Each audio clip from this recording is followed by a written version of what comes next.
Good evening and thank you for coming. My name's Ben Hickey. I'm the curator of exhibitions here at the Hilliard Museum. We appreciate your support via attendance. Can't thank you enough.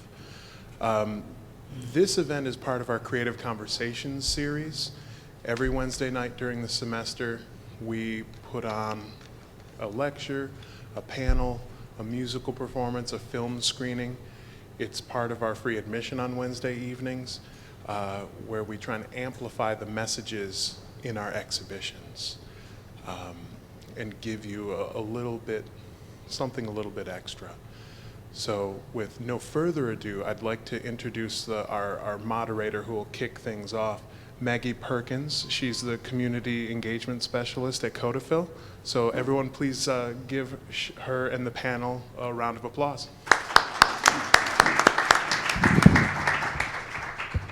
Thanks. Merci. Alors, moi, j'ai fait l'exposition à côté. I did the exhibit next door as part of our 50th anniversary at C.O.D.O.F.I.L. It was created in 1968, so we're having a kind of a big year with lots of activities this year.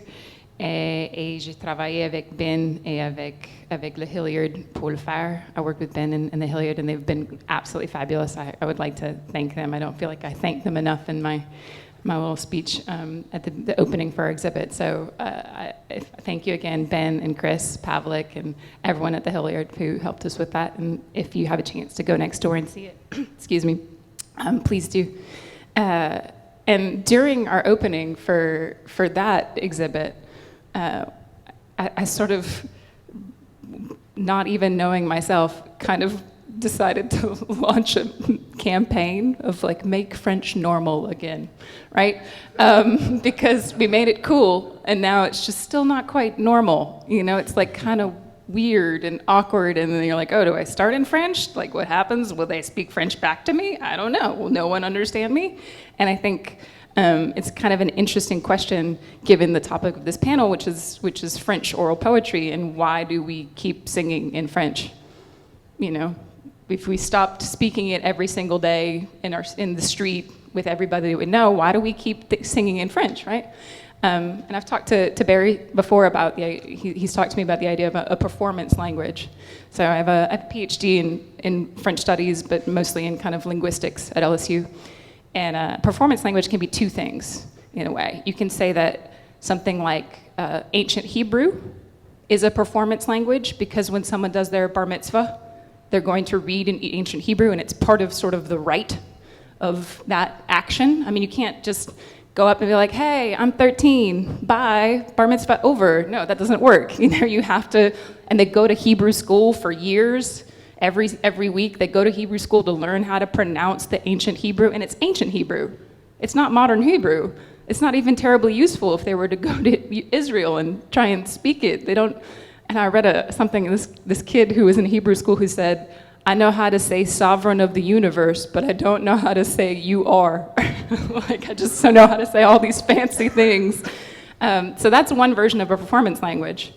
And then the other version, the other way that we talk about something as being a performance language is often with minority languages like French in Louisiana or Irish, Gaelic, Scots Gaelic, other minority languages in the world where it's become a marker of identity, but it's lost so many of its places in the community where it's just normal to speak it, so that when you use it, you're almost doing it to show your identity. That's almost the purpose of it, is to tell a joke in French, or to curse in French because you're so mad, or to, you know, its purpose is to show your identity. And that's still a good thing, but at the same time, it's not normal, right? It's not normal speech. So it's kind of a delicate balance. In a way, it's really good that French is a performance language because music itself, I would say, has been such a huge factor in keeping French going. You know, it's been this safe kind of domain for French where it is normal to sing in French in Louisiana. That's normal. Nobody's going to question you about that. You don't have to feel awkward. I mean, I don't know, I'm saying this, but I don't actually sing in French, so maybe we should talk to the people who sing in French, right? But I don't find it weird, at least. But that's basically something I just wanted to get out there, starting it off the conversation about performance languages and sort of the different aspects of performing an identity or performing almost a religious rite in a language, right? Where the language ties into an action almost of making something almost more concrete. But, I don't know. You want to go ahead and start, Barry? Yeah, or? sure. Thanks. You don't mind? You can stay with us. Thank you. Maggie has put this together, this really lovely exhibition there representing the 50 years of C.O.D.O.F.I.L. Of course, could have filled this building too if we had time and resources, but it was quite a challenge. This is tied to Festival Acadien Creole, which is going to be happening in not this weekend but the next, nearby Girard Park, and also on the front lawn of the Hayes Townhouse. And so I found myself trying to figure out, how in the world do you tie the 50th anniversary of C.O.D.O.F.I.L. to Festivals Acadiens? Now there is one direct tie, and that is that C.O.D.O.F.I.L. helped to launch Festivals Acadiens, what became Festivals Acadiens in 1974, March 26, 1974, a rainy Tuesday night.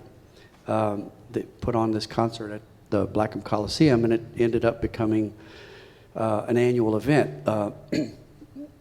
The performer who's sitting up here, who performed at the earliest in that process, was Zachary Richard, who performed in '75, the second year that it was held. And some of you may remember that. He had a fist in the air and a flag in the back, and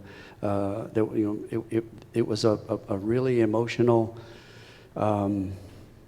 statement about survival, about who we are, about our language, and God bless him for it. Sang Réveil that night, which became an anthem, except that a lot of people that night kind of didn't understand why Eddie Richard's son was so mad. What was he doing yelling up there, and fist in the air?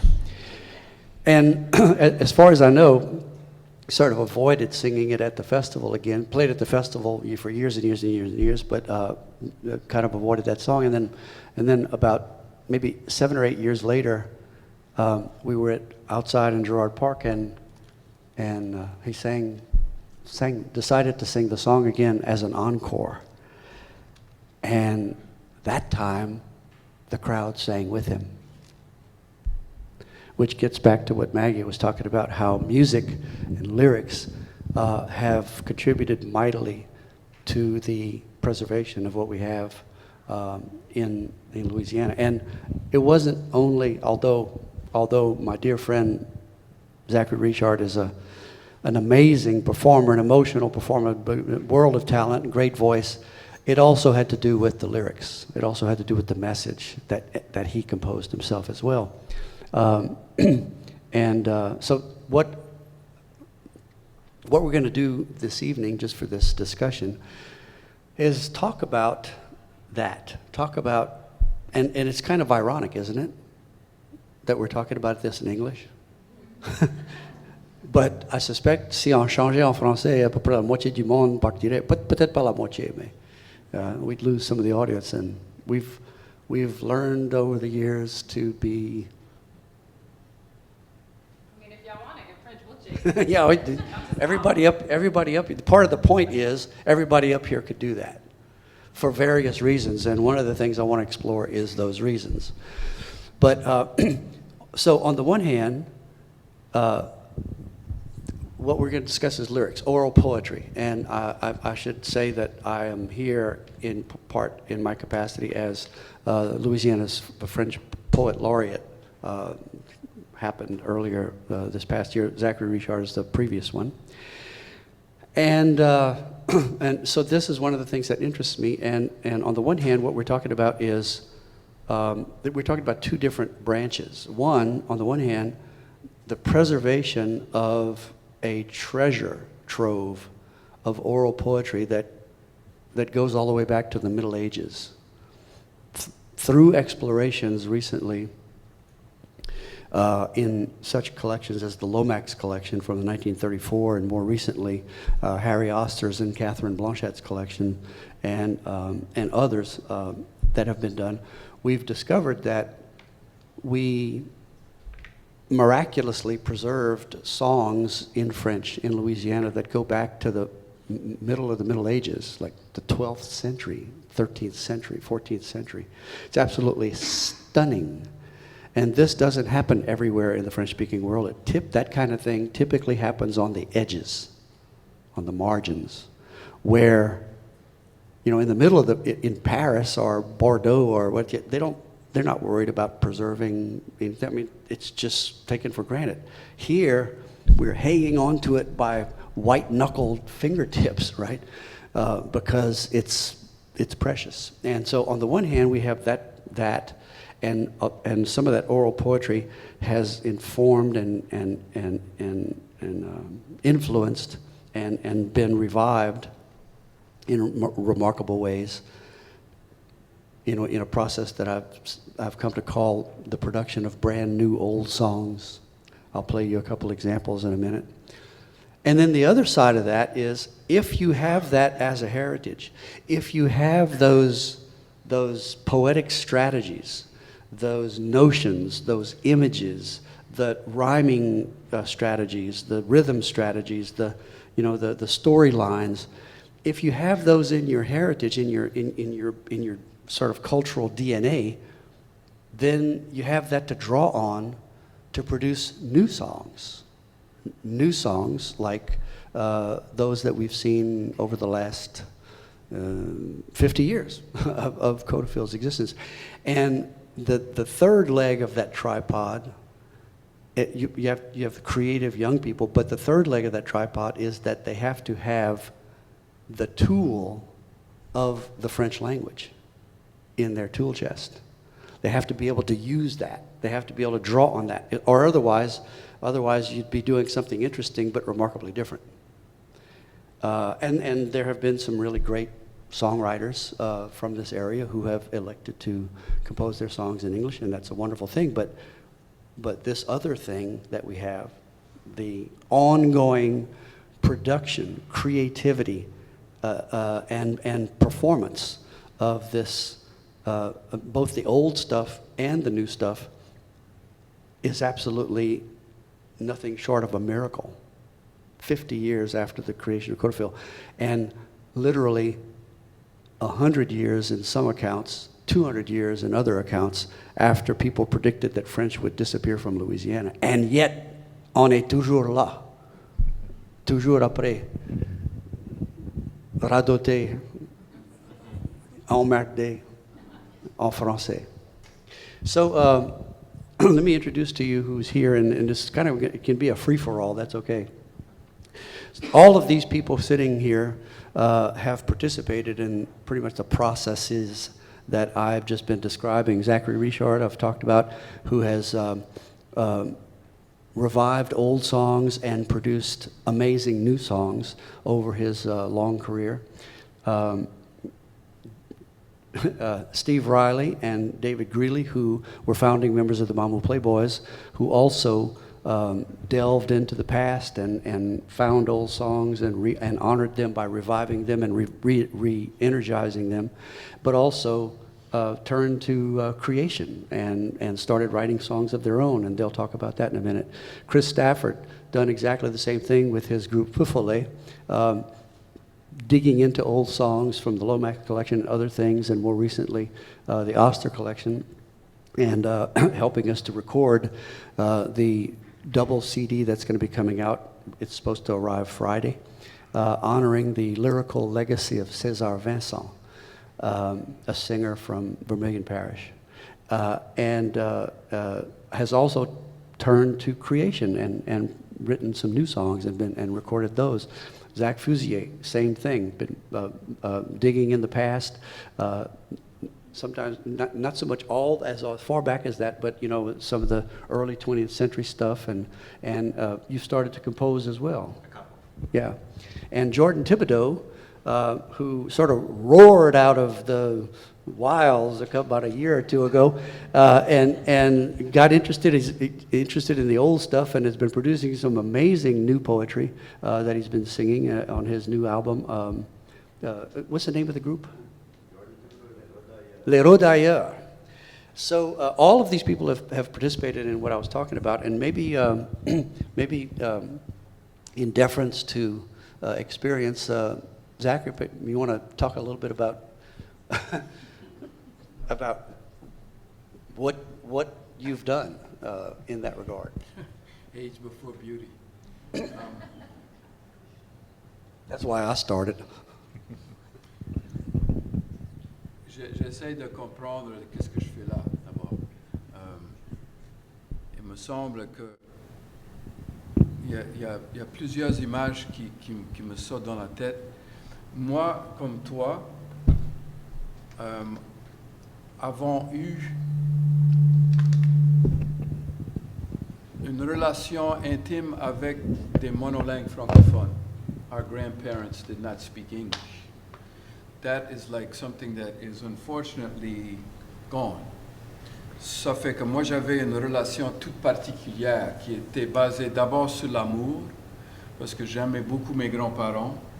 Et puis j'essaie, ma relation avec la langue française, ça pourrait être le chinois, mais j'analyse ça et puis j'ai beaucoup réfléchi, j'essaie de recréer cette ambiance de joie que je trouvais dans la maison d'André Boudreau quand il fumait sa cigarette, buvait son whisky, puis contait ses histoires. Et ma grand-mère dansait les quatre coins de son mouchoir. Alors, il y avait l'amour, mais il y avait aussi le rejet parce que moi, comme toi, je suis venu dans le monde créatif dans les années 60, à la fin des années 60, donc il y avait un mouvement contestataire. Et juste pour la petite anecdote, quand j'ai fait le deuxième festival en 75, je ne l'ai pas fait pour 7 ans par la suite, parce que Jimmy DiMaggio m'avait banni. Hein? He said, that son of a bitch, he's never going to play this festival. Mais Going all Québécois on us. La notion qu'on était relégué à une deuxième zone, that somehow Cajun culture, language, identity was less than, was always struck me as something that was completely unacceptable. Ça fait que c'était comme, OK. Donc, mon attachement, c'est like a Janice said, d'un côté, il y a de l'amour, et de l'autre côté, il y a de la révolte. There's resistance to this notion that somehow our culture was less than. What was the question? Well, maybe you could talk a little bit about honoring the past, but also the importance of creativity. Well, then my relationship to the music.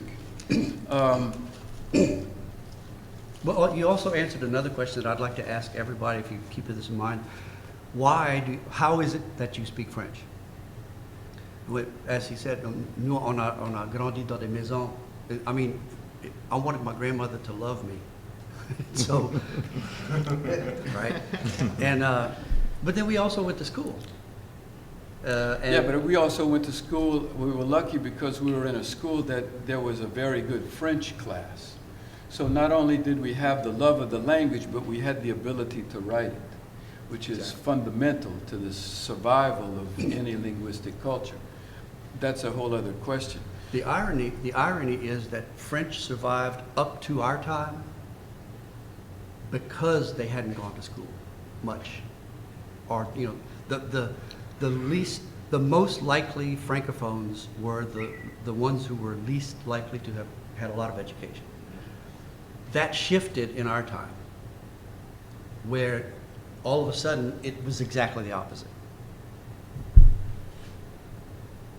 What was the question? Yep.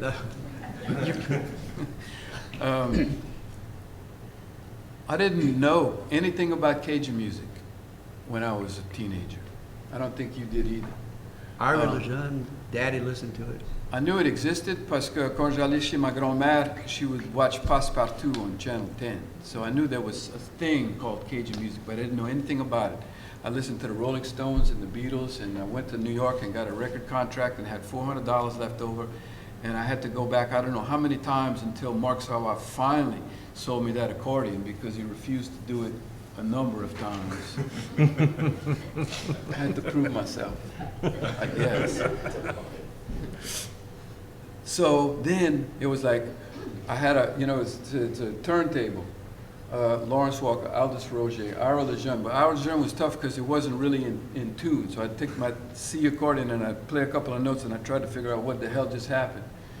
And j'étais propulsé dans ce monde qui m'inspire toujours, and which is the real question for me is why?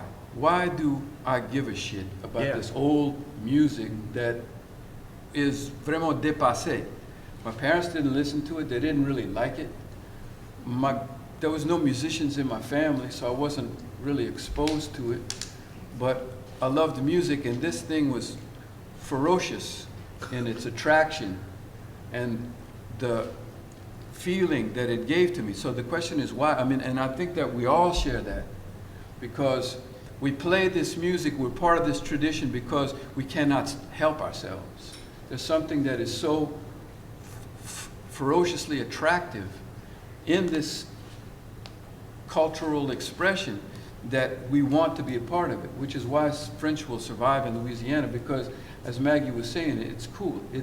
That you have to have something that touches you. You can't be forced to like something.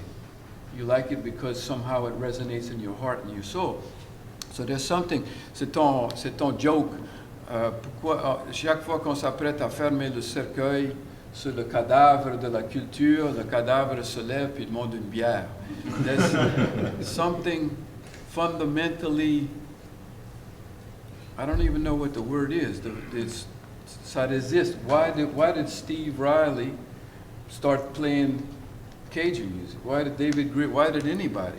Why did I start playing? Why? Because there's something in it that is so powerful that we want to be a part of it. And I don't understand it. I'm just happy to be here. By the way, those of you, a lot of people laughed at his joke. Those of you who didn't, I'm assuming you didn't understand it. Now you really want to learn French, don't you? I used to do that at the Liberty Theater. I'd tell jokes in French, and about 3/4 of the crowd would laugh, and the other quarter would say, "What do you say? What do you say?" It was a great motivator. Yeah, it was so. I think you just nailed something important. So translate the Why? joke, though. What, huh? Translate the joke. No. Let him. All right. Which brings us to Steve and David. How did you, as Zachary just pointed out, we grew up in households with monolingual speakers. So, you know, that was a different issue. Y'all grew up that wasn't an issue. It was a different issue that brought you to French. Well, for me, I was taken with the fiddle, and I kind of had it in the back of my mind. And my grandfather's, whose name was Eddie Theriault, who was a French speaker, was a fiddle player. I'd never heard him play, but all the family said they were glad Dad took it up because it was in the family again. So I ended up in Nashville, and I met Joël Saunier there, and I said, I want to learn Cajun music, but I haven't heard anything I liked yet. He said, you need to listen to the Balfour Brothers. So when I got the Balfour Brothers record, I went, oh my God. I went crazy, obsession. It was the best music I'd ever heard. I can't explain it. It's the rhythms, it's the emotion, it's the freedom in it, because I've been playing other styles of traditional music where you have to know this fiddle tune, and it's so many notes that there's no room to create anything in it, almost, But Cajun music had a lot of room. So I started doing it and singing it phonetically. And bless his heart, Blackie Forestier, I was in Texas at the time. Blackie Forestier used to come to San Antonio to the Riverwalk, and he'd come and hear me play. And finally one day he said, David, your music's beautiful, but I can't understand the words you're singing.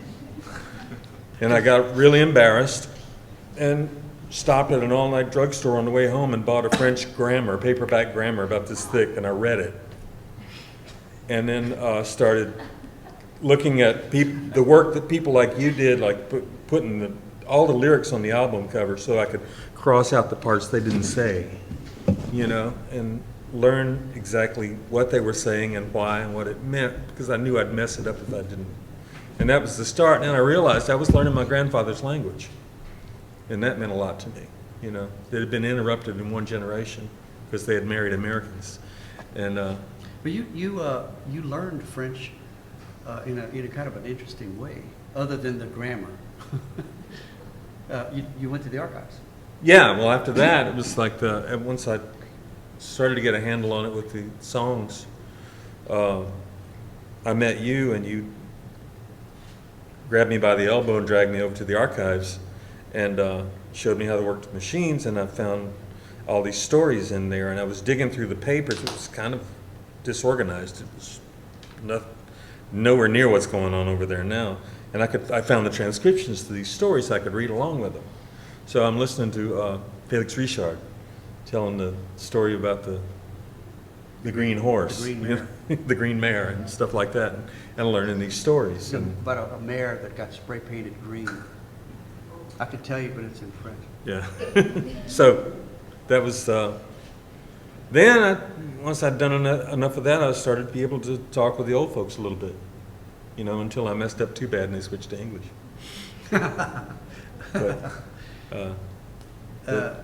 But you sort of made French a functional language for yourself.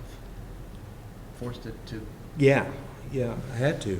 I had to understand it, and then in order to write songs, I had to understand it. I remember the first French song I wrote. Actually, only took about 20 minutes to write.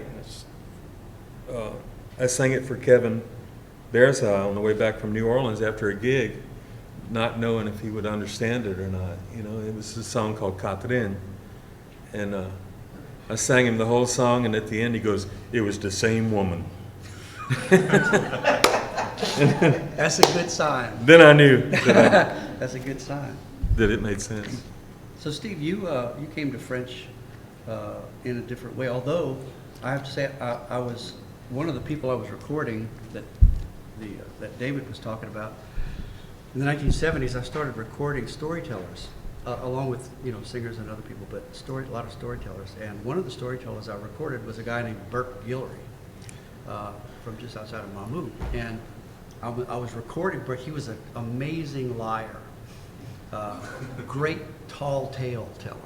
I think he's the one who told the story about he had gone hunting, and a cold front came blowing through all of a sudden, and the pond was full of ducks. And he was going to get up and shoot one, but then a cold front blew through and it froze so fast, all the ducks got frozen in the ice.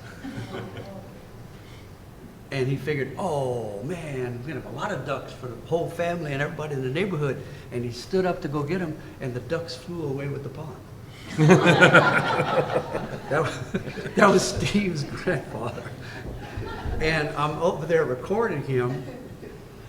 No, I don't. Steve Riley was 5 years old, just got back from school, going to visit his grandfather. I happened to be recording him, and his grandfather says, "Oh, look, there's my grandson. He's taking French in school. He's studying French in school, apparently kindergarten or first grade or something." And he said he can sing "J'ai passé devant ta porte." So Steve starts singing "J'ai passé devant ta porte." 5-year-old kid. I don't know who this is. I cared because it was Bert Guillory's grandson, but what do I know more than that? So I'm recording, working, and the tape is still rolling, and Steve sings his little song, 5-year-old Steve singing "J'ai passé devant ta porte," and at the end his grandfather says in French, "Dis ton nom, comment tu t'appelles?" And he said, "M'appelle Stephen Riley."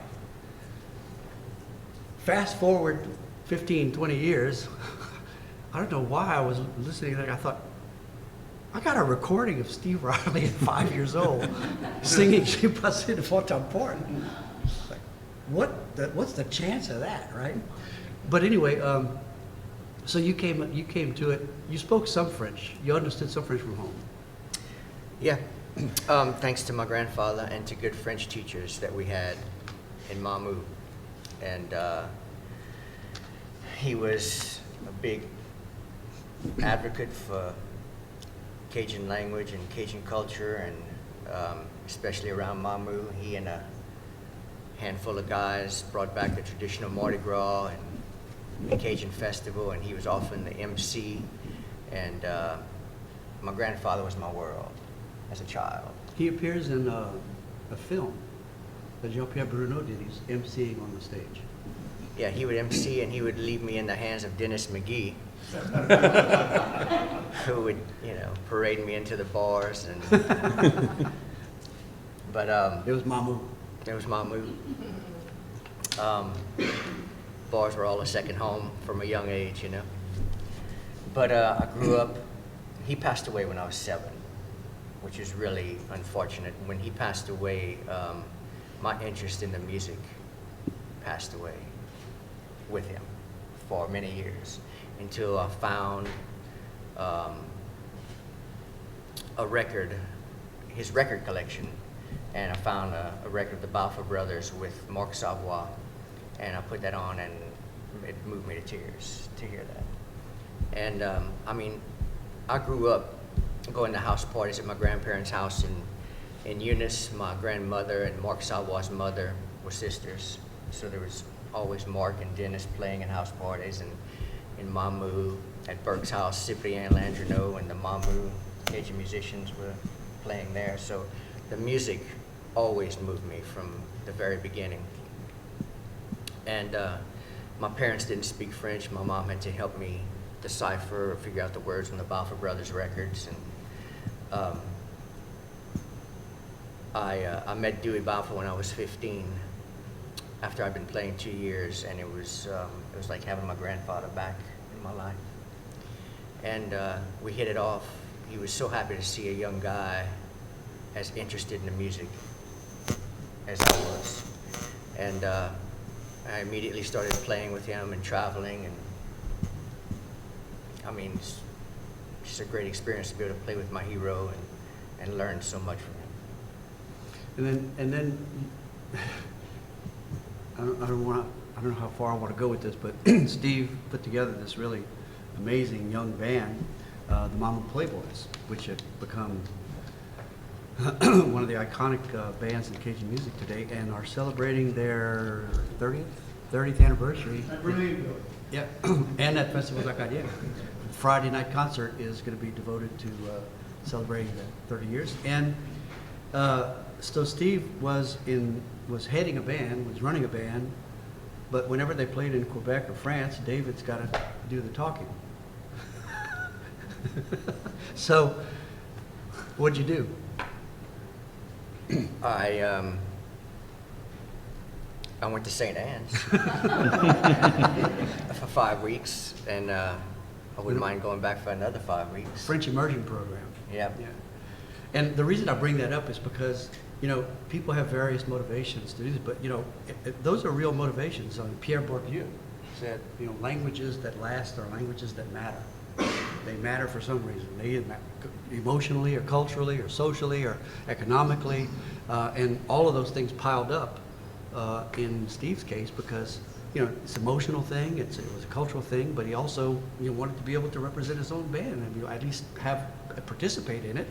And so what do? Well, you do what you got to do. I'm always amused when I hear people say, they meet me and they know who I am and my background, and they say, "Oh yeah, the French stuff. I got to brush up on my French one day." You don't brush up on your French. You don't brush up on your French. You either do it or don't. There you go. You dive in the pool in the deep end, and you can't just acquire little bits. It's got to become an actual functioning thing. And I tell you, when David came out of the archives. And I sort of accidentally, inadvertently had a conversation that he proposed in French. He started speaking French to me, and I was like, whoa. And we had a conversation for it. I thought, oh my God, look at what's possible. Look at what's possible here. And Steve came back from St. Anne, and he's not just able to say, bonjour, comment ça va? He's able to present ideas and have discussions and do interviews with journalists, which is what you have to do, right? I mean, those of you who have gone to Jordan, you just got back from a trip to New Brunswick. They love us. They love our music. They love the fact that we sing in French, but then we get off the stage and you got to go do an interview and you got to do it in English, and they're saying, what? What is this? What's going on here, right?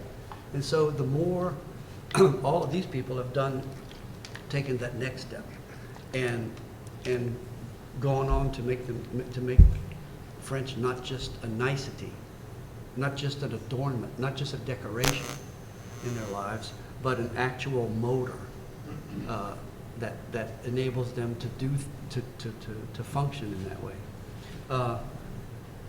Chris, Yes. want to talk about your coming up? Yeah, I grew up here in Lafayette and went to French immersion school.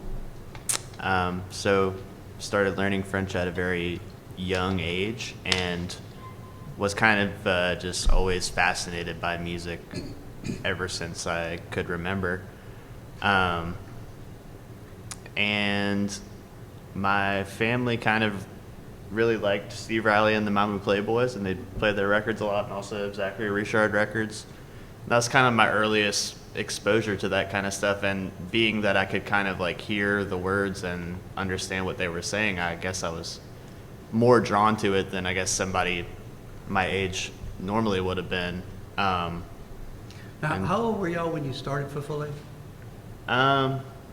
Well, we kind of had like another incarnation of the band for a couple of years, and then when I was like maybe 10 or 11, we started Fuselier. So I've been playing since around 8 years old or so. So there weren't a whole lot of 10-year-olds doing that. Yeah. Yeah. It's on a CD if you want to find it. It's pretty embarrassing, but yeah. So I mean, anyway, I just became completely, like everyone else was saying, you know, just kind of like it just consumed my young childhood life, and I was obsessed, you know, and just I've been playing Cajun music for over 20 years now. So when y'all started traveling, and you did quite a bit as teenagers, Yeah.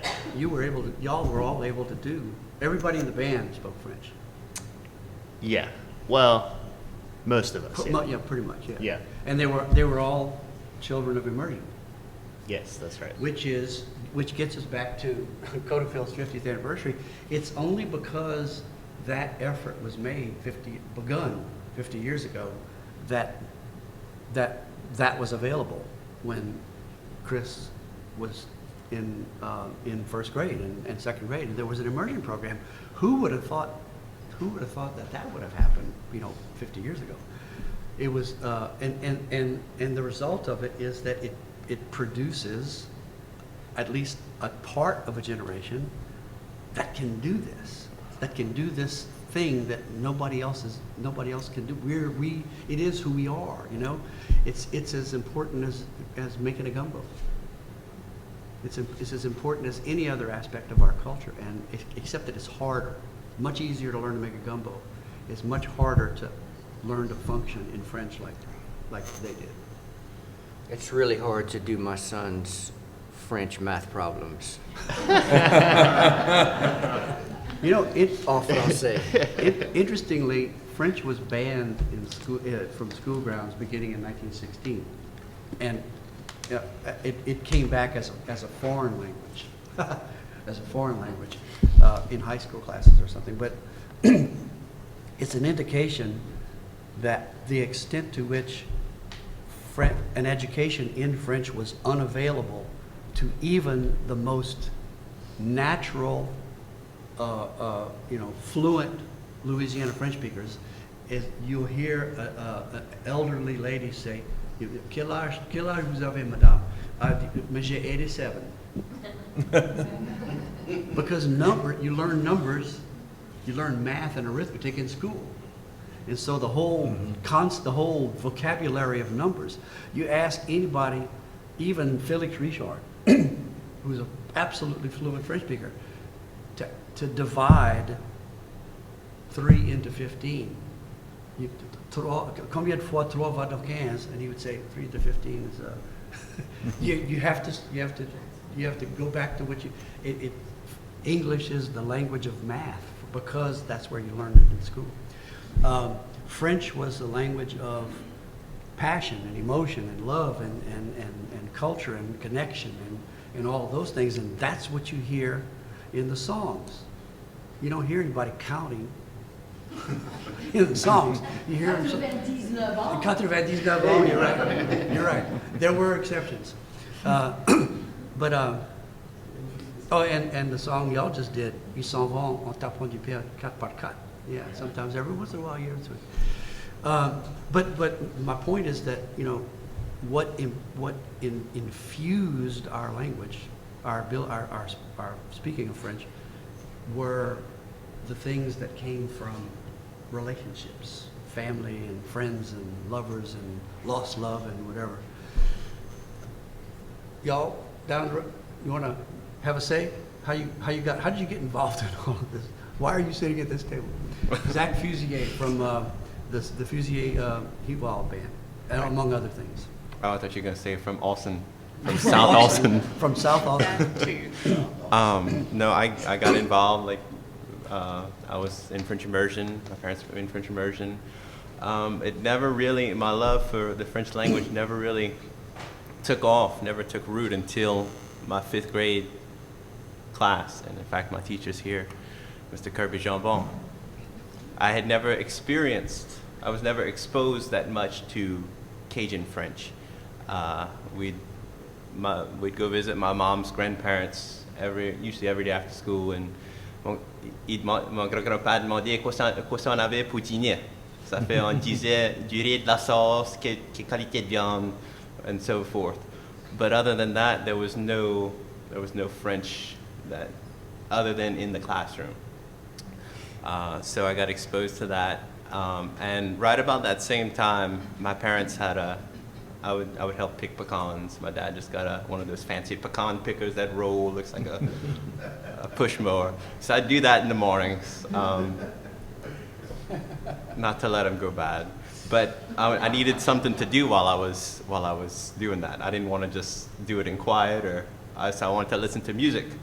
So what my parents had Wayne Toops, Balfour Brothers, Steve Riley, and the Mambo Playboys. So we did that, and that's kind of where I started. I got hooked. Then I kind of let it go for a few years. And picked it up. And I picked it up right before I turned 13. My father and I decided we'd take lessons with Mitch Reed, the jam with Steve. Steve was doing that too. There was the jam and a lesson type deal. And that was about in middle school. So at that time, my parents would let me spend weekends at my grandparents' and her parents, my great-grandparents. They had just moved in with her. They were getting very elderly and needed help to take care of. So I would spend the Saturday nights and Sundays over there, and that's where I found the most exposure, the most use of the French language, and I picked up a lot, along with playing with the old musicians like Don Matusé, D.L., Freddie Hanks, Milton Vanacore, who was one of Ira Lejean's fiddle players. This is the other aspect that we were so lucky. Several people have alluded to this fact that, you know, we had Dennis McGee, we had Dewey Balfour, we had Milton Vanacore, we had these people available to us, and they were willing to sit with us and give us what they had and put up with our difficulty, you know, understanding or whatever. But you know, I don't know how much that happens just everywhere, you know, that we have access to the past, living links to the past like that. to touch on that too, when Steve talked about Dewey, how his experience first meeting Dewey, I thought directly to when I first met Milton at Mark Sawal's jam. In fact, I had seen him, I think it was his brother actually, Ellis. Ellis had just played the week before too on the Liberty Theater, and that's when they were still airing it on TV. But here's this old guy, old fiddle player, which I didn't know of many old fiddle players. They still had quite a few accordion players, but there weren't many fiddle players. I said, this is a guy I want to kind of spend time with, figure out what he's doing, to kind of, because it's different than just listening to records of it. To see it visually, it's a whole nother aspect. And so he was getting up. He was always at the front of the circle. So he was getting up to go to the back, and I was in the second or third row in the back, and everybody was moving to let him through, and I was doing likewise. But he said, no, you stay right here. And he got this man was probably 90, 95, 96. Got on one knee, started playing the Louisiana waltz, and he said, play with me. So that was my first lesson. But the fact that, and he reminded me very much of my great-grandfather who had passed a few years earlier. Again, this brings up two related points: the generosity of the past generations and what Steve referred to, Zachary referred to it as a ferocious interest. All of these people have done this. If they've done it at all, they've done it on purpose. You have to do it on purpose now. It doesn't just fall out of the sky. You have to seek it. You have to go to it. You have to do it on purpose. It's a choice. But what a purpose. What a purpose if it ends up producing, I mean, look at the generations that are represented here. Well, there's something that's very interesting in this point, and that is being part of a tradition. Because we have our mentors. We have our idols that have taught. I mean, I don't know if you play heavy metal level, what is it, Kiss or somebody else? I don't know if you have this notion of being derived from some place, and not some place for some people, you know. And we all knew Dewey-Balfour. We all admired Dewey-Balfour. We all knew Nathan Abshire. There were all of these people that we had firsthand experience and intimate, well, we had close relationships because of the love of the music. I remember when I started trying to learn these songs, I would follow Mr. Lulu, Lionel Lulu. And one day, there's a lady that he was playing a dance, I don't know where it was, it might have been at the Triangle Club in Scotty. And this lady came up and she asked for a song, and he didn't know it. And he was very upset. And I said, Lionel, Mr. Lionel, it's not that important. You didn't know? He says, no. We have a responsibility. Wow. And that really has been sort of the reason, the sort of driving force behind not only the music as an entertainment source, as a dance form, but also as a social engagement. Mm-hmm. You know, this notion that we are responsible. So it's not about us as stars or as whatever, but it's about the common shared experience between the dancers and the players that create this vortex of magic that is something that still exists in this culture, which is something that's exceedingly rare to find in the world today. So I think so. Yeah, it's really important to me.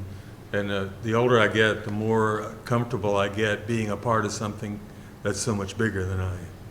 You know, I'm not much of a front man. I'm more of a side man. Now I'm a solo side man.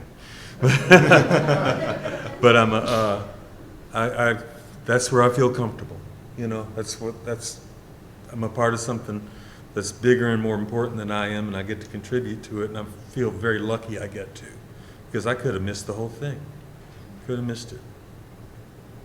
One of the recent arrivals on the scene, as I was saying earlier, is Jordan Thibodeaux, and maybe how did you get hauled into this? Into what? Into what we're doing, what you're doing. Oh, you called me. No, I don't know. I grew up. I went with my grandma a lot. and she talked French all the time, just about all the time. She'd sit in the morning, she'd say a prayer. She'd start with a prayer in the morning. I don't know, I'm sure y'all all know, all them old people is about as Catholic as the Pope, you know, and she'd sit with her prayers and it'd take about 4 hours to get to that. And then, you know, and then you'd have to do them in the evening too, you know, but the minute she was done with that, she'd have to make her calls. You know, she was an old lady, so she had to check with the sisters to see who need to be prayed to, who's dying, who's this, you know. And I mean, the minute she'd get on that phone, that was it. It was French, you know. And then chaque mardi, elle avait un petit jeu de bourrée, you know, and all of her little friends would come. And all they would sit around the table and they'd play bourrée, and it was her and Miss Jean Mesh and Mabel Hebert and all this. And I don't know, so we was always around it. And for whatever reason, I honestly couldn't tell you why, because to me, it was just there and we was in it and we lived it, and it was just something you did, you know. And How there was old? things on the How old are you, Jordan? How old am I now? I'm 33. 33. So she, but you know, it's weird because my sisters had a very different experience with it. And they'll sit and tell you, oh, I can remember, you know, it was all like this, but I didn't understand none of that, and we didn't talk none of that. And it was like, well, yeah, we was in it, you know. And for whatever reason, I obviously just took an interest as a little boy. And when there was something I didn't know, I would ask, you know. And I don't know. Did you And study? Did you study at school at all? I mean, I took French 1 in 8th grade or whatever it was, you know, where they talk about the days of the week and all. And I made my little easy A and called it a day, you know. But By the way, that gets to something I just want to point out in passing. We've all had this experience. There's this perception that Cajun French is remarkably different from France French, let's say. Now, I don't know what, you ask anybody what France French is in the first place, they don't even know that. You know, there's dialectal regions all over, but, you know, there are some differences. You know, we say tracasse instead of inquiet, or, you know, there's a few things that, you know, we opt, but they're all French words, they're French words. And it's, you know, it's la main, le doigt, la bague, le nez. So when I was in the first French class I had access to in the 8th grade, French 1, there was this teacher from Quebec telling us that he was going to have to undo all the bad French we knew from home before he taught us some good French. And then he started saying, le nez, la bouche, like a... La chaise, la table, les lunettes, papier. I mean, it was all the same. Until we got to that thing. He had sent us, some of us in the back of the room, because he was going to have to undo all that bad French. And he said, as though to make his point, he said, qu'est-ce que c'est? Pointing to the window. I didn't say anything because I was scared. I mean, I was terrified. He was the teacher. He knew, right? And somebody in the group said, that chassis. That's what we call that. He said, no, it's une fenêtre. Big, heavy Quebecois accent. Fenêtre. I said, I thought to myself, that's a fenêtre. He's right. I don't speak any good French at all. That's a chassis as far as I'm concerned. Well, we sent us all to the back, and the next thing you knew, we were all in the front. He had this old school way of teaching. We put the good students in the front and the bad students in the back, which is counterintuitive, but anyway. We were all up in the front because we all knew this stuff. We all knew how to say, j'ai passé devant ta porte. We knew how to say, we knew the difference between j'ai mangé and je mangeais. You know, passé, composé, n'importe. We knew that. I mean, so we were up in the front. 30 years later, 40 years later, I'm doing some linguistic research in Nova Scotia. And I told that story about the chassis. One of the students in the class was Georgette Leblanc's dad, who was a principal at the school there, who had taken for his job, his mission in life, to improve, to correct the local French there. But he was taking my class, I think, to undermine it. Like you know, I was saying we got to value this. And we got to this chassis story, and it piqued something in his interest. He came back the next day and he said, you know, I was looking that up, and the Latin root the Latin root for the chassis, because it is like a chassis, right? A chassis. It works this way. Latin root for fenêtre was a hole in the wall that you could close with shutters, but it didn't have anything to do with glass. Well, I said, well, I know a fenêtre. They had fenêtre on the old dance halls. Mm-hmm. They would open the big shutters. That's a fenêtre. Turns out we were right all along. If it does this, it's a chassis. If it does this, it's a fenêtre. That doesn't do either. That doesn't do that. That is une vitre. And Vite. And vitre. Yeah. If it doesn't move, like on a car window, or I mean, the front window of a car. The screen door. So, but I mentioned this not to get bogged down in details, but to say that our French is not bad French. It's not wrong French. There's nothing broken about it. Even when an elderly person says, goes to the garage and says, j'ai besoin d'un ring job et puis un brake job. That's become French for them. Je vais aller au village dans mon truck. J'ai vu un airplane au airport. Right? I mean, those have become French words. Exactly like business and management have become French words in France. Or how naive has become an English word. Naive, yeah. So, you know, a rendezvous. Déjà vu.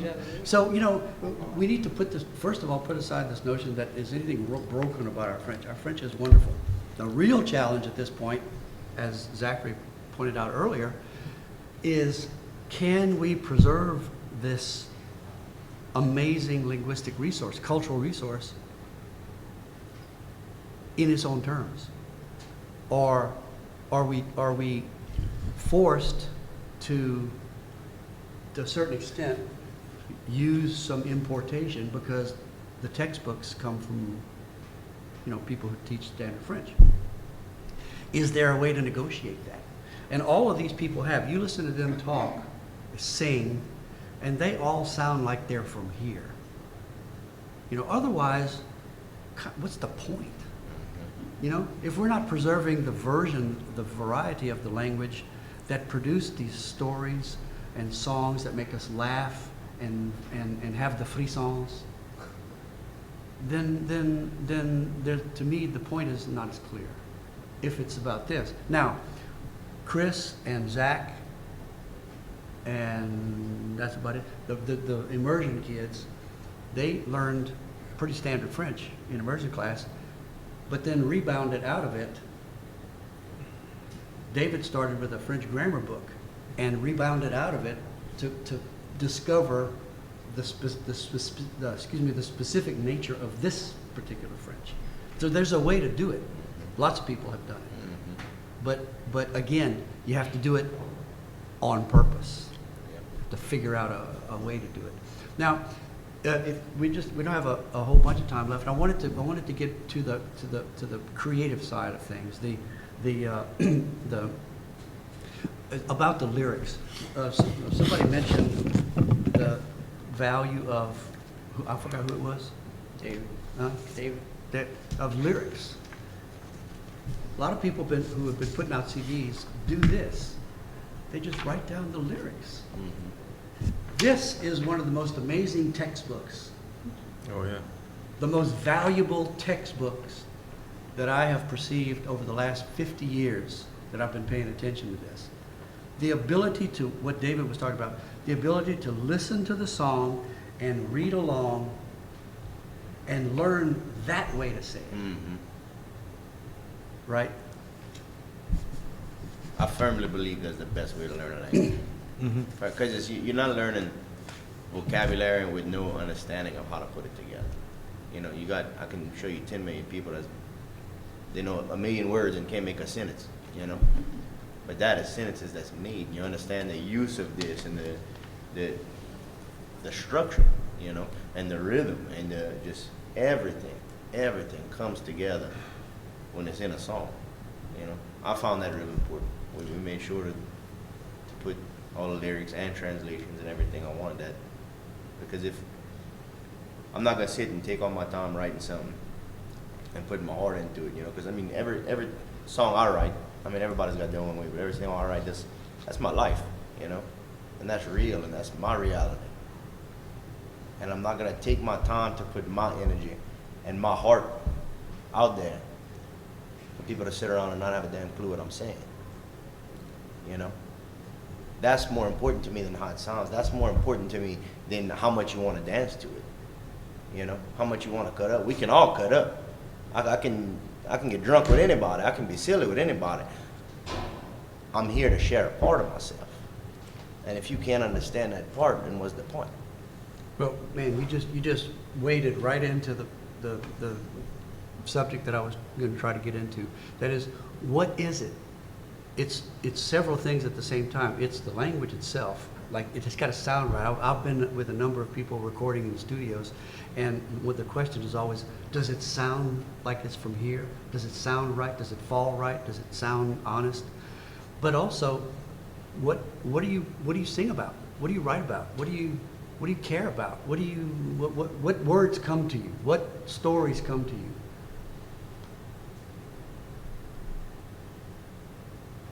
Me personally, I guess, I don't know. I mean, that's day to day. I mean, just true reality. I mean, again, like I said, everybody's got their own way. You know, there's a lot of people that's got formulas and understand the science and the technicality of it. And I don't understand any of that. I've got zero education. I couldn't tell you what note I'm playing. I couldn't tell you any of it, you know. But if I'm building a fence, I'm gonna sing about building a fence, you know. And if I cut my finger, you better believe I'm gonna say "ow" in the song, you know. I mean, that is what it is. Ay, ay, ay. Yeah, something, you know. But it's because to me, if it's not honest, then why do it? You know, if you're not being real with somebody, if you're just wasting your time to put on a show. If I'm gonna sing about, oh, I love this woman and she died and I'm this and I'm that, and I don't know nobody that's dead, well, I'm not gonna sing it right. And there's gonna be no emotion behind it, and I'm not gonna feel it. And if you don't feel it, then they're not gonna feel it. And then what's the point? You know? But now you can sometimes tinker with that, right? My wife Caroline and I have a magnificent relationship. Just celebrated 39 years of marriage. Love her. She still gives me the free songs. But I've written a bunch of songs.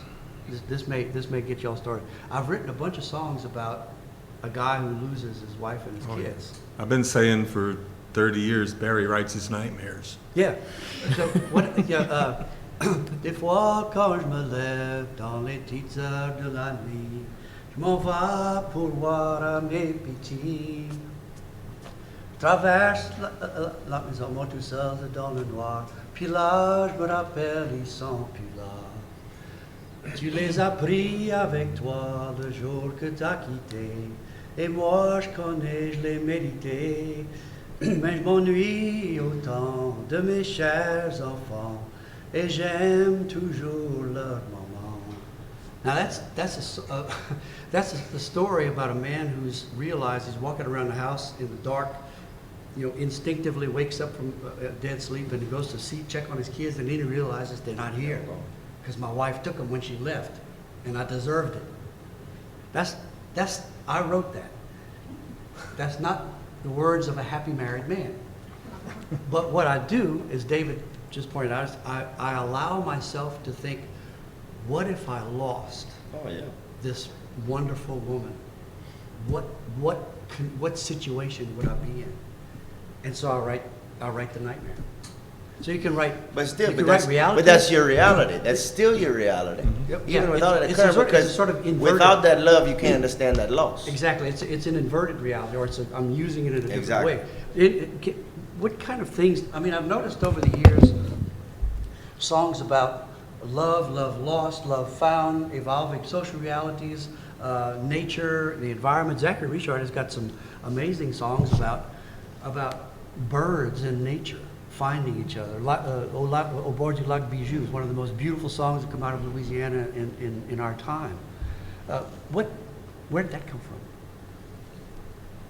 He's a bird watcher, I know that. Well, there's Lac Begnaud. Je suis une trace. Lac Begnaud is, we show off at Henderson, and then if you get lost, you can stay in Lac Begnaud forever because it's way in the back. And that song actually took 20 years to finish. You asked me about that song. It was called Lac Begno for the longest time. And then it stayed in a drawer for 20 years, and then I was looking for material, and it became Lac Bijou. But no, there's two different, we're all artists. We all create. And our expression is primarily musical. There's two elements. There's the inspiration, and you get your inspiration wherever it wants to come from. I don't think you can control that. I've never been able to say, okay, let's get inspired. Something happens to you in your life, and it means something to you, and it might stay in your heart for a long time before you find the key to unlock the door. The other thing is craft, because you have to work at it as a craftsman. You have to hone your craft. But that initial bit of inspiration, where does that come from? That's the magic of creativity. I don't know where it comes from. And we're all involved in the same process, using the same elements to express similar things, but each one of us and each individual artist, whether they're painters or cinematographers or poets or musicians, has to find his own voice. It's in a way easier for us in the sense that we are defined by a tradition somehow that nourishes that search. There's a bank of notions, there's a bank of poetic strategies that we all kind of ended up getting in our heads because we listened to C.O.D.O.F.I.L, we listened to Dennis McGee, we listened to stuff. So there's this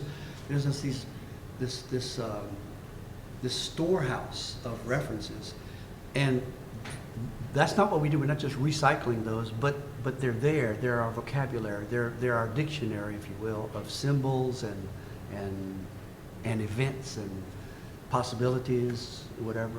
Artists steal. We steal.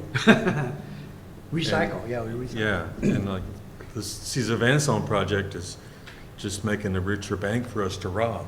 Have you all heard about this?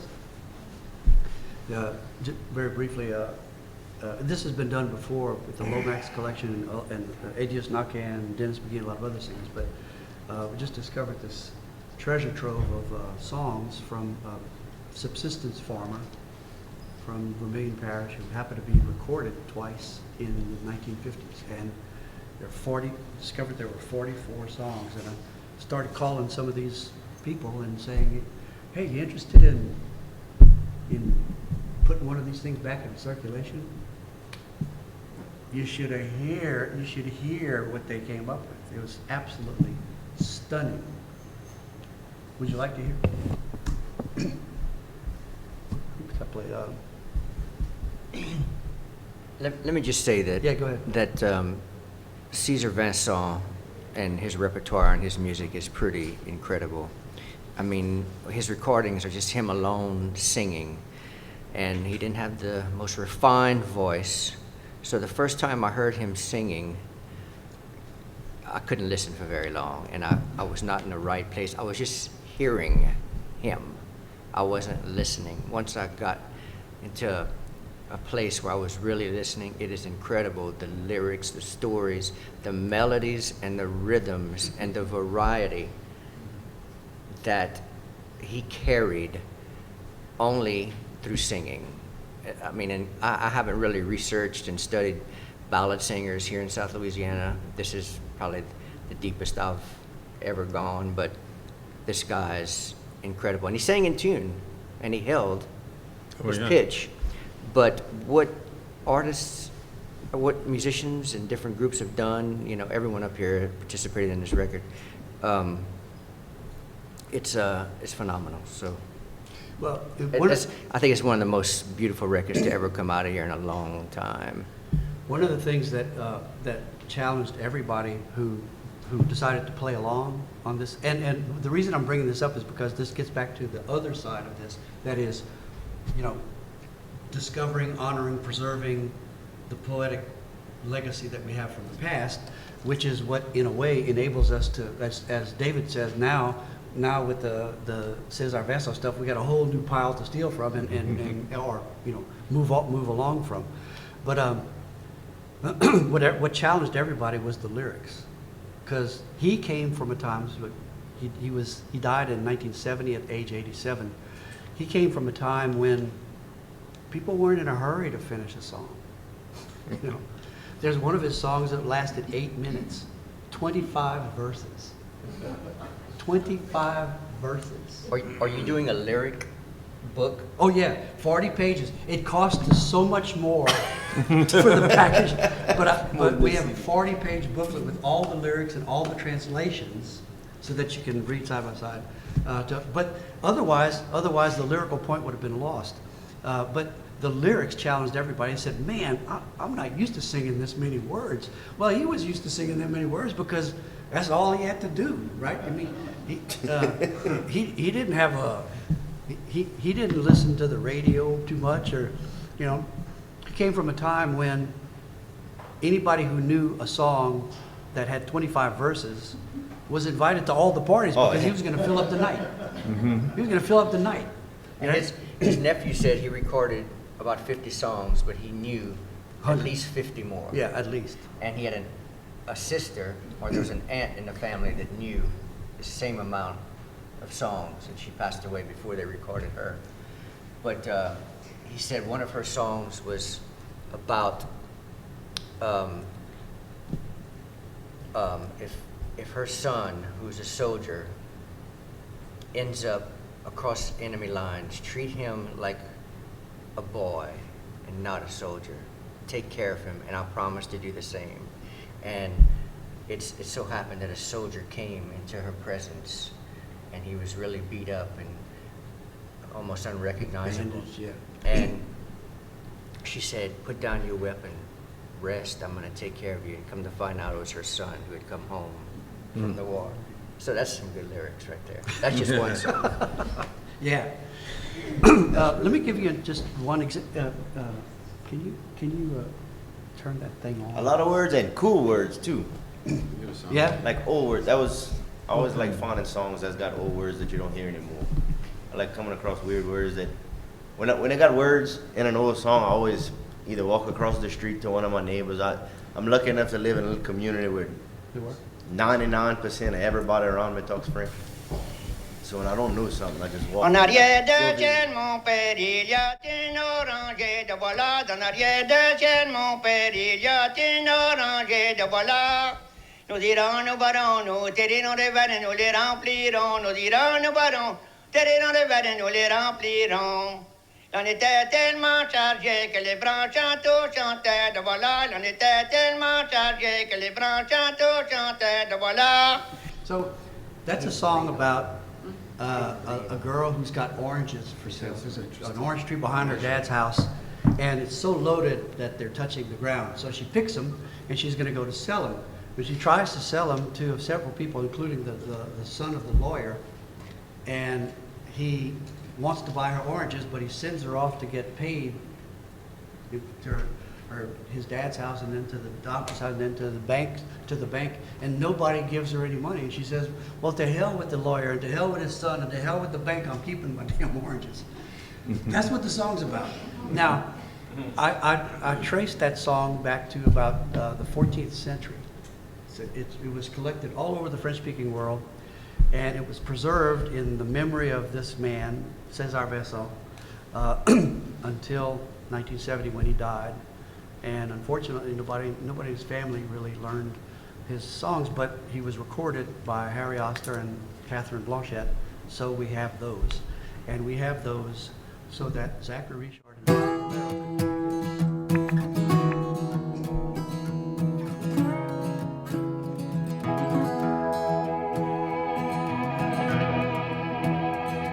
En arrière de chez mon père, il y a un oranger, le voilà. En arrière de chez mon père, il y a un oranger, le voilà. Nous irons, nous boirons, nous tarirons les verres et nous les remplirons. Nous irons, nous boirons, nous tarirons les verres et nous les remplirons. L'un était tellement chargé que les branches touchaient la terre, le voilà. L'un était tellement chargé que les branches touchaient la terre, la voilà. Nous irons, nous boirons, nous tarirons les verres et nous les remplirons. Nous irons, nous boirons, nous tarirons les verres et nous les remplirons. It's amazing. I'm just playing you little snippets. It's an amazing creative recycling of that old song, and now that old song that would have been otherwise gone, or at best stuck in an archive somewhere, is back. But that song is, there's an amazing social commentary because he's talking about the lawyer who's not going to pay for the oranges. And my favorite line is, le fils de l'avocat, il était tellement pas là. He was not there. And tariron les verres, I didn't know the verb. Tariron, it's tarir. To dry the To dry. Tariron les verres. So she's drinking about it. She's the hell with it. Let's have a drink. And that's my point, though. Yeah, when yeah, you come yeah. across a word you don't know, it's so cool. You know, when I could walk and visit, because I pick my oldest neighbors, you know, when it's on a word you can't figure out. And I'm like, you know, you got a man that's 92 years old who speaks French far better than he speaks English. And I'm like, what's this word? I don't know. You must not be saying it right. You know, so I go in, I get the recording, and I'm like, what's this word? And he says, play it again. Play it again? I don't know what that is. I mean, you got somebody that's almost 100 years old, you know, don't speak English too good, and they don't know what the word. I'm like, man, we're singing something old. Well, and sometimes you gotta go there. We have all these people around, as I said. 92-year-old Paul Douillon. I found out that I was trying to get some information about this César Fuselier guy. I found out it says 98-year-old man who lives near Leroy remembered César Vincent very well. He said, I used to go to house parties and listen to him sing. And there was this one song that was stumped on.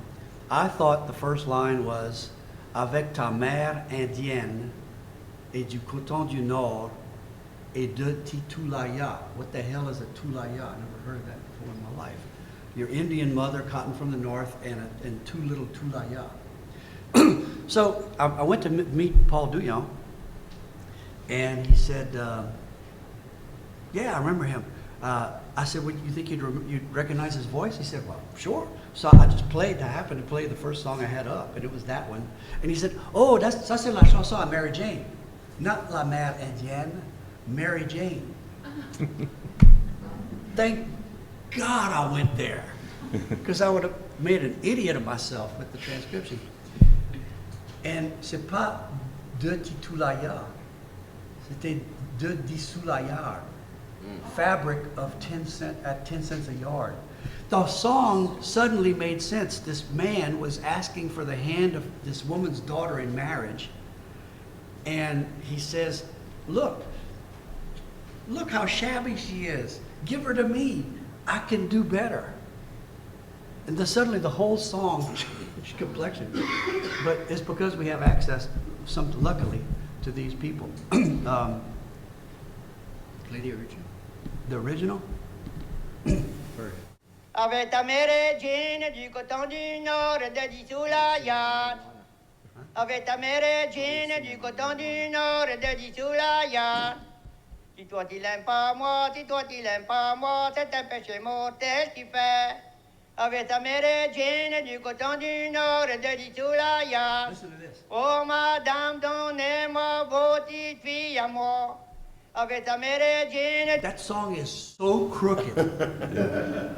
Y'all all encountered that song is so crooked. How did you possibly do that? The 25. I mean, one of the songs he sang, La Belle et le Capitaine, that Anne Savoy did. Daniel Gale, who's classically trained, she wanted him to lay in a violin part matching the melody at one point in the song. And the only way he could do it was to write out the notes, to notate it. And I noticed he was reading, so I went to look at it. He had discovered that in alternating measures, the song was in 6/4 time, 5/4 time, 6/4 time, 5/4 time, 6/4. That is so complicated, I can't even wrap my head around that. It sounds like this: 1, 2, 3, 4, 5, 6. 1, 2, 3, 4, 5. 1, 2, 3, 4, 5, 6. 1, 2, 3, 4, 5. If you did that on a dance floor, everybody would break their ankles. And I said to Daniel Gale, what does that indicate to you? And he said, it indicates to me that this is ancient. And in fact, it is an ancient song. Well, since we have people here, this is what Jordan did with one of his songs.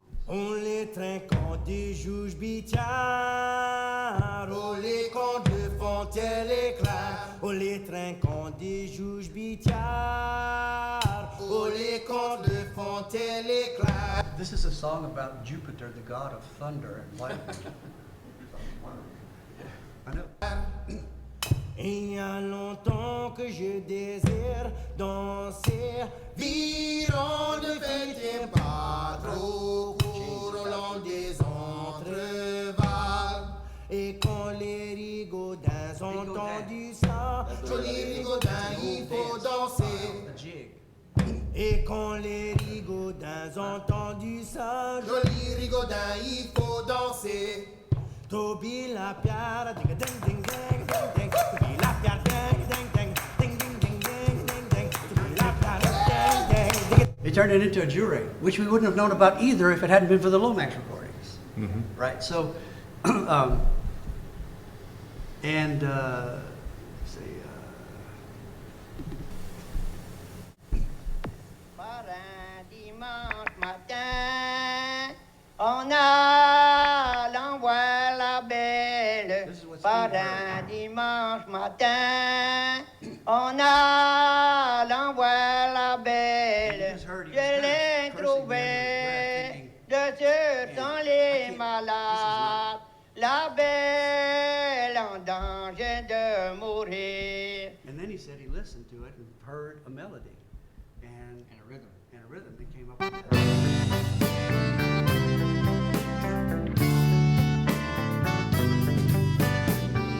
Turns out, c'est my grandson Par un dimanche matin, on allant voir la belle. Par un dimanche matin, on allant voir la belle. Je l'ai trouvée dessus sans les malades. La belle en danger de mourir. I mean, it turned into a perfect pop song. You want me to play yours too? Oh, yeah. The highly produced one? Yeah. Yeah, this is one of my favorite ones. Chris Stafford recorded and produced this whole project, and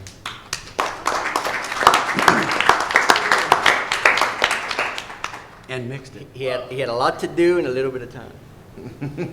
A whole lot to do. Co-producer. This is what.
Interesting theme, particularly for today. My father sent me to the King's School, and instead of instructing me, he was trying to court me. The king, this young lady. Again, an ancient song that goes all the way back to the Middle Ages. I found about 2/3 to 3/4 of the songs in this repertoire went all the way back to the Middle Ages. Now, I'm going to close this off and get back to our issue, but I want you to hear the 25, just a couple of verses of the 25 verses. We don't want us to stay here forever tonight. This is him. Marie entend femme jolie, des hautes qu'il est votre mari. Marie entend femme jolie, des hautes qu'il est votre mari. Et mon mari ne l'est pas d'ici, c'est à la guerre il est allé. De mon mari ne l'est pas d'ici, c'est à la guerre il est allé. Oh oui, madame, femme jolie, vous me donneriez qui passe 3 anneaux de ses doigts. Oh oui, madame, femme jolie, vous me donneriez qui passe 3 anneaux de ses doigts. Goes on to tell the story of a knight who goes away to war. His neighbor tries to seduce his wife in his absence. She resists because she's faithful. The neighbor copies her 3 rings. She shows her rings as a sign of her faithfulness. He copies them, he memorizes them, goes to the C.O.D.O.F.I.L. When's the last time you heard anybody talking about going to a goldsmith? Talk about ancient language. And has copies made, goes to the battlefield, and tricks the husband into thinking that he slept with his wife. Husband's enraged, comes back home, and in his rage doesn't question anything. He grabs their newborn child and bashes it against the wall and ties her hair to the pommel of his saddle and drags her around the countryside until the whole countryside is covered in her blood. And she says, not dead yet, why would you do this? Why would you do such a terrible thing? And he says, show me your rings. And she says, she took them off because she was afraid that the other guy was going to take them. She says, take the key to the cabinet and go and you'll find them where I preserve them. And he goes and he hears the rings, he sees the rings, and he comes back and realizes he's made the worst mistake of his life. And he says, can you ever forgive me? And she says, for myself, yes, but not for the life of our child. If that's all you think of us, when I die, nail 4 planks together and just put us under there.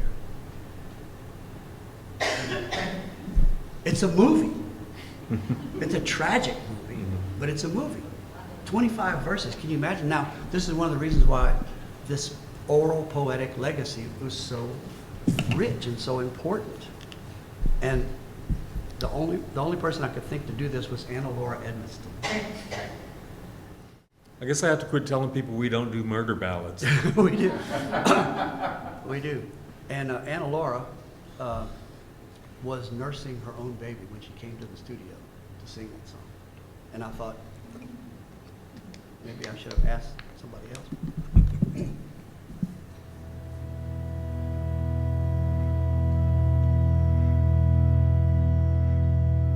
Marie enfant, femme jolie, aïeuse qu'il est votre mari. Marie enfant, femme jolie, aïeuse qu'il est votre mari. Et mon mari ne l'est pas ici, c'est à la guerre il est allé. Et mon mari ne l'est pas ici, c'est à la guerre il est allé.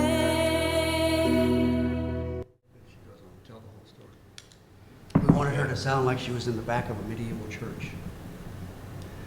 Anyway, that's some of the legacy of the past that's being recycled as we speak. This record is coming, as I said, should land Friday and be available in time for the festival. The other side of this that is also enabled by the ability of the participants to handle the French is the creative side. And I guess maybe we could start wrapping up by talking just a little bit about what inspires us, what strategies. We've already started a little bit on that, but maybe in reference to a particular song, a specific song that each of you composed, that's rooted but new. That that rooted but new thing is really important to me. I guess because I feel a little bit self-conscious, you know, I grew up listening to the Beatles, you know, and all that. I felt like I came to this from outside, all the way over in Baton Rouge. But way over there. But I've always wanted to take a piece of the old stuff and make something new with it, so that I could be sure I was in the pocket, you know, be sure I was, and that's just become my working method. I've often said it's like, you know, it's like robbing a bank, or it's like, you know how you plant potatoes, you're gonna take a potato and you're gonna cut it up in little pieces and put it in the ground and you're gonna get lots of potatoes out of it. Well, you take a little piece of an old song and you can make a new song out of it, and that way you know you're extending what's already there. You're not creating something totally new. That's where I like to be, you know, so that's kind of the strategy I use. And so that's, and with this record, I've done a lot of ballad singing and a lot of ballad research and learned a lot of ballads. And lately, I'm not all that into that old world sound. I like the new world sound. I like the mixture of Creole and you know, and Acadian that we have here. I like those rhythms. I like that Caribbean thing that's going on. So that made me want to, I sang it straight, but played it syncopated. So that it would have that blend. Oh, yeah.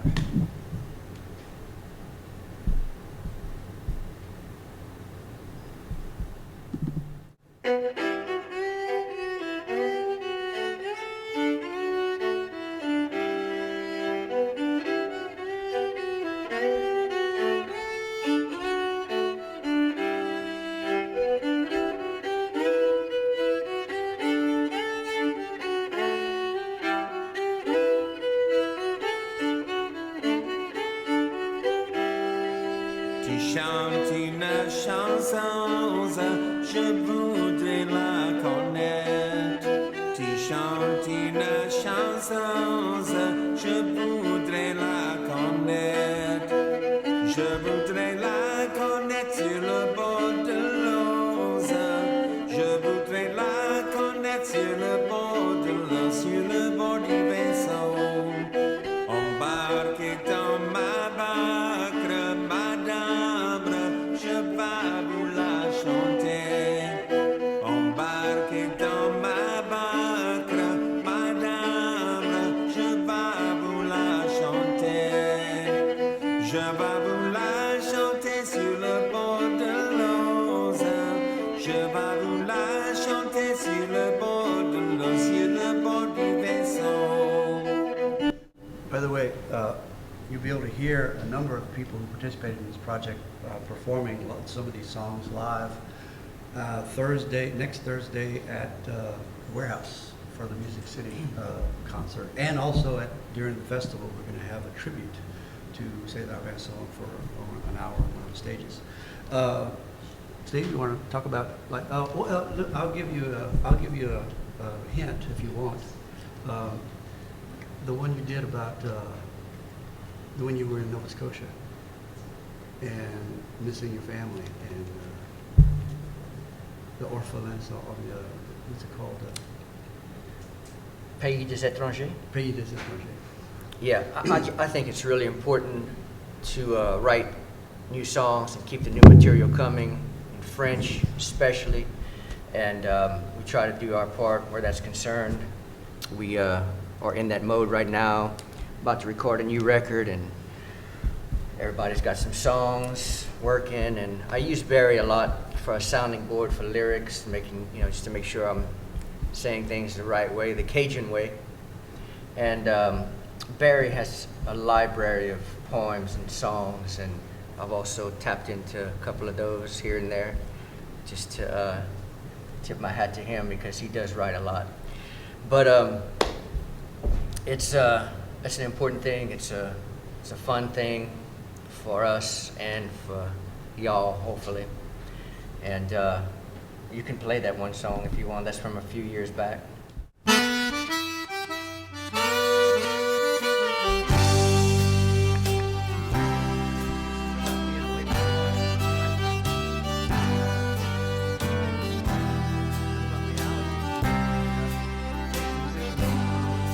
Regarde le soleil levé.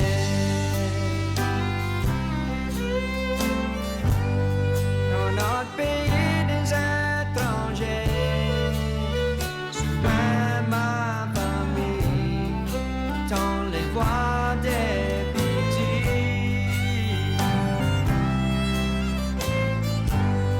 Une chanson jouée trop vite, le rire de ma fille. Mais y a personne pour m'aimer, pour me soigner.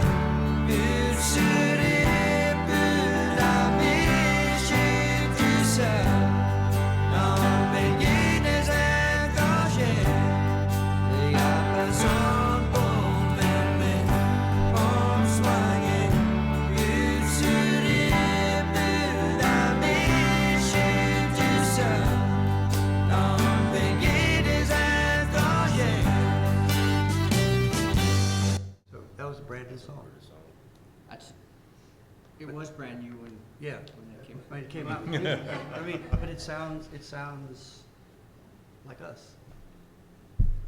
Just part of the challenge, I think, in some cases. Now, this song came up earlier. You mind if I play a little bit?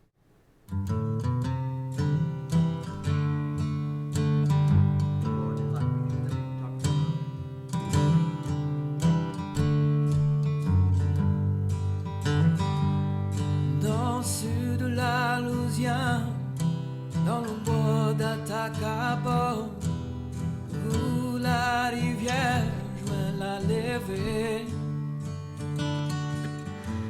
planté dans l'anse est un vieux chêne vert au bord de lac Bijou.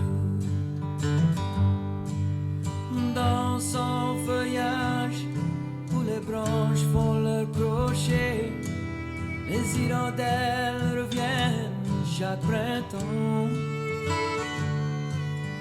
Qui se réfugie dedans ce chêne vert au bord de lac Bijou.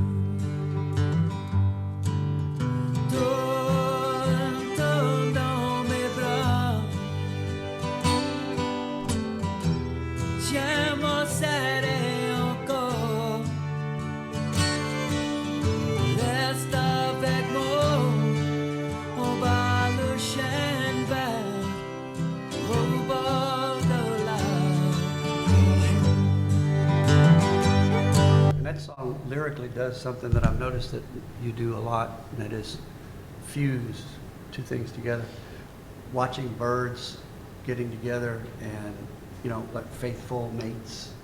And then other parts of the verse are about your own mate and your own love. It's just fusing nature and love and in a beautiful, poetic way. I guess I'm a bird. A real birder. Chris, who did Si t'as fini avec moi? That's from Ed Discipline.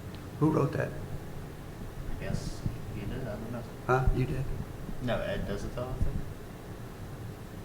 Si t'as fini avec moi. Yeah. Oh, really? Uh-huh.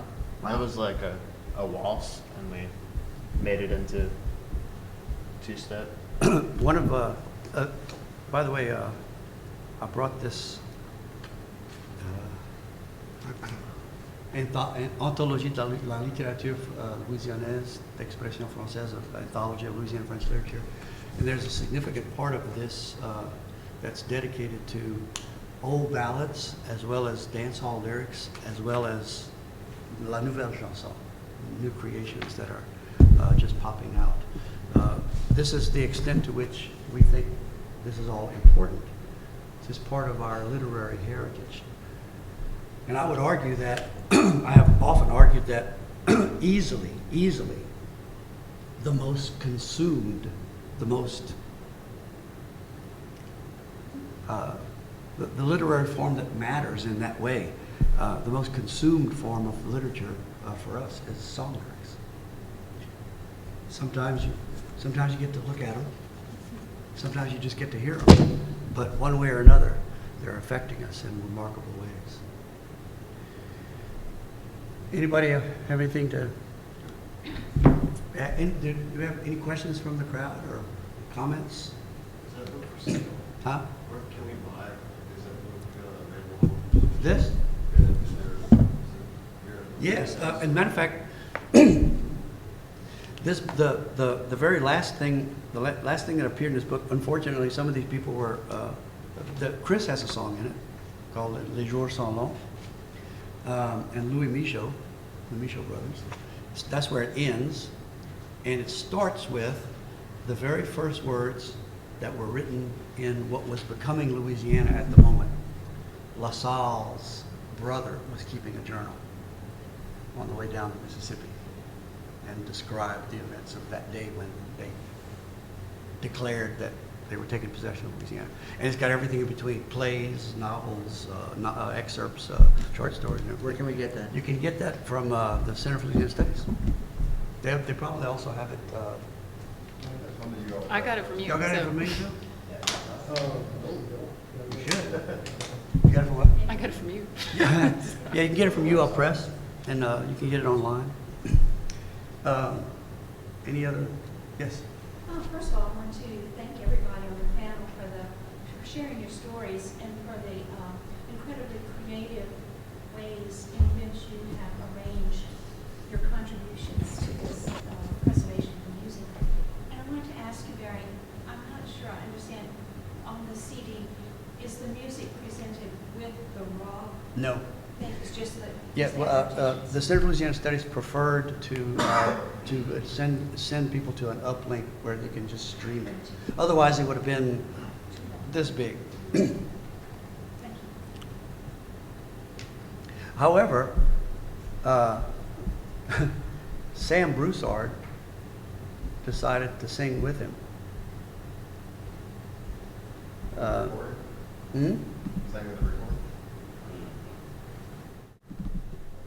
Chantait une chanson brave, brave David. Il est bon chanteur, lui. Là-bas, au-dans des bois, j'attendais d'une voix, c'était ma bien-aimée.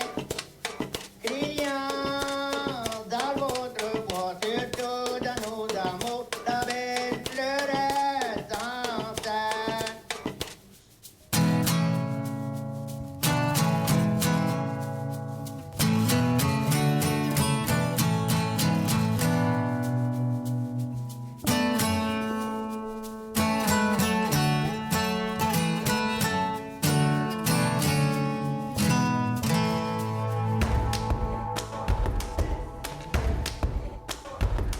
Là-bas, au-dans des bois, j'attendais d'une voix, c'était ma bien-aimée. Criant dans votre voix, surtout dans nos amours, je pleurais sans cesse.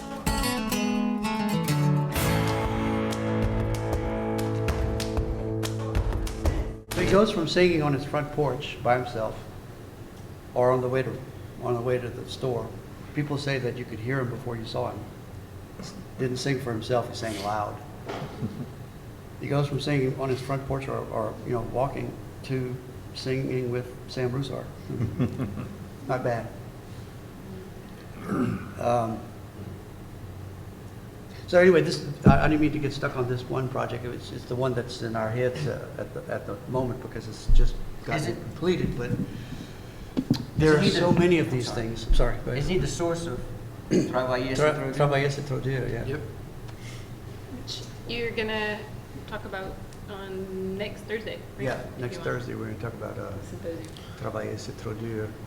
The amazing story of that song became an international mega hit, launched by Zachary Richard, who did a version of it in '76. And it just went viral. I mean, Julien Clerc did a version that was #1 for months in France, and people have done country versions and reggae versions. Alpha Blondy did a version. It's this unbelievable story of this song that comes out of the rice fields of Mo, Louisiana. Every tiny French community I played in Manitoba and Alberta, I would do that song and everyone would sing it. Everyone knew it. And all these farmers out in the middle of nowhere knew that song. In 2015, there's a recording of a guy doing a choral singing workshop in Paris, France. And in order to get everybody warmed up, he explains, look, don't worry about it too much. You know, when whole big bunches of people, like 950 people in the theater, when big bunches of people like this sing, it sounds okay, like a national anthem at a football stadium. It sounds okay. It has sort of a mitigating effect. He said, let me show you what I'm talking about. Let's all sing this song. I'm sure everybody knows it. Travailler c'est trop dur. And the whole place starts singing this song. It's like, so, all came from this guy, César Vincent, who was a little bit quirky. In one story, his wife, Olive, it was her job to milk the cow. That was her chore. She got sick one time. Couldn't go milk the cow, so in order to not disturb the cow into maybe withholding its milk, he put her dress on and went out and milked the cow. Amazing practical mind. That's open to the public next week, isn't it? Huh? Your talk is open to the public next week. Yeah, absolutely. So It wasn't Mardi Gras. I'm sorry? It wasn't Mardi Gras. No. So Dr. Ancelet is going to give an entire, and I'm moderating a panel that morning. I think it starts at 8:30. And then after that, Dr. Ancelet is going to talk about Travailler c'est trop dur. And then Roger Mason is going to talk about a French-speaking Native American songstress from Plaquemine Parish, I should say, Alma Barthélemy. And that's free to the public next Thursday. It's sort of the lead-in to festival. So it's the Center for Louisiana Studies that puts it on. So. Here, actually, in the above part of the C.O.D.O.F.I.L exhibit across the way, there's a larger room that can hold more people. And I think if you Google Center for Louisiana Studies, I don't have the site's name in my mind, but there's an Eventbrite where you can reserve tickets and stuff like that, but it's free to the public. You just have to tell us that you're coming. Yes? I wonder is this repertoire from Dr. Brandon's material? No. This isn't from Dr. Brandon's recording? No, Harry Oster recorded. You mean César?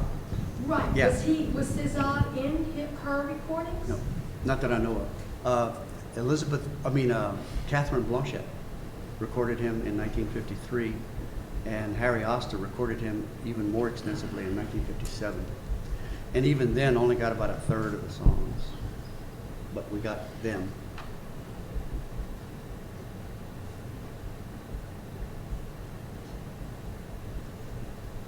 Well, thank you for coming. Appreciate it.